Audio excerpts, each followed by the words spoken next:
Welcome to the show. I'm Isaac Vogel, and without my trusted colleague Steve Diamond, who will be joining us later in the show, but as for now, always the bridesmaid, never the bride. That's kind of how I feel without my Diamond. Nonetheless, we got a lot of exciting stuff to talk about this episode. Been a lot of great basketball action this week, and what better way to get right into the action than to jump straight to the highlights. And with these highlights, as I always like to say, you might want to buckle up. Matt Omi gets the Concords off to a quick start with a nice baseline drive. Concord's effective in the open court. Outlet goes to Wheeler, who finds a cutting Tyler Kramer for the layup. John Lean gets in the dirty mix with a three ball to put the Concords up early. Robert Steve says, anything you can do, I can do better. And to prove his point, it's a three-point over Lean. Mavs leading scorer Eric Ritter shows off his passing skills. Easy bucket for David Collier. Like the Concords, the Mavs like to run as Marshawn Johnson beats everybody down the court. Jay Stein, shoulder fake, fadeaway, count it. Impressive move for the big man. Not sure if DC was impressed as he demonstrates his version of the fadeaway. Next time down, cuts through the defensive for a tough layup on his way to a solid 19 points. Dan Wheeler just warming up, hits his trademark jumper, fadeaway. Concord's up by 5. Robert Stive executes a secondary break to perfection, finds Barani Johnson for 2. Barani shows up his soft touch with a baseline jumper. He's pumped up, folks. Dan Wheeler matches Barani's jumper with a baseline shot of his own. What a game. This move by Tyler should be in the top 10 highlights for the season.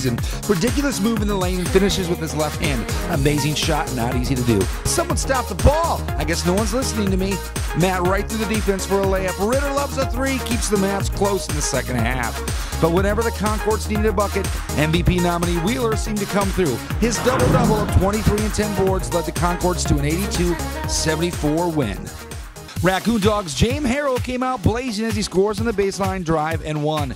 Nate Dykstra, never the one to back down, answers with a 3-ball from the corner. Some nifty passing by the Raccoon Dogs as Adam Guinea's fancy pass finds Nick Continental for an easy bucket. On the other end, the inside game of Brent Christensen keeps the machine within range. However, James is on fire the whole game. A tray from the wing and another one from the baseline. Someone might want to get a hand in his face or within 5 feet radius.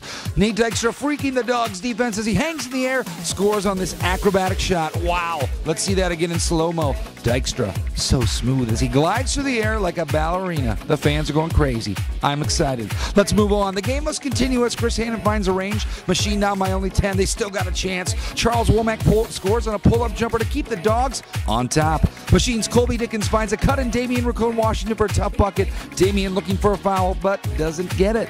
Machine try to make a run as they did all game, but James Harrell squashes any ideas with a steal and a layup to put them up by now 14. Machine passing the ball well in this game as Damian finds Jesse Grote for a double clutch bucket. Again, great interior passing as Brett Christensen finds Jesse Grote again for the land. Great unselfish basketball. Boom, boom, shake, shake the room. Charles Womack again answers the call with a pull-up to derail the Machine's run.